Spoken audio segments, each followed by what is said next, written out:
80 decibel တဲ့ကျော်တဲ့ဆူညံတန်တွေကိုတစ်နေ့ကို9နာရီထက်နားထောင်မယ်ဆိုရင်တေချာပေါက်နားထိခိုက်မှာဖြစ်ပါတယ်။နားကျန်းမာရေးအတွက်အဓိကကတော့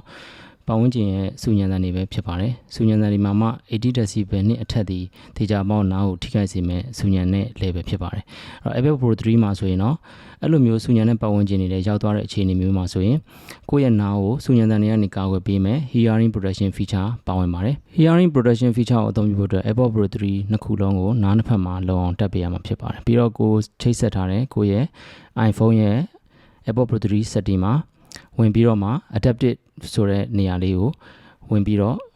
ရွေးချယ်ပေးရမှာဖြစ်ပါတယ်။ဒါဆိုရင်တော့ကိုယ့်ရဲ့နားကဆူညံတဲ့ပတ်ဝန်းကျင်မှာရောက်သွားပြီဆိုတော့လည်းကိုယ့်ရဲ့နားတွေကို80 decibel တဲ့ကျော်တဲ့အသံတွေကိုမဝင်အောင် AirPods Pro 3ကကာကွယ်ပေးသွားမှာဖြစ်ပါတယ်။ AirPods Pro 3ရဲ့ H2 ချစ်ကပတ်ဝန်းကျင်ဆူညံတန်တွေကို256တိုင်းပါစက္ကန့်လုံးနဲ့ထောက်လှမ်းပြီးတော့မှကိုယ့်ရဲ့နားတွေကိုကျွန်တော်ဒီမှာစမ်းသပ်ချက်ရတော့20 decibel ထိရှော့ချပေးအောင်ဖြစ်ပါတယ်။ဒီလိုပဲကိုယ့်ရဲ့ပတ်ဝန်းကျင်တန်တွေဆူညံလေးပို့ပြီးတော့ရှော့ချလေးဖြစ်မှာဖြစ်ပါတယ်။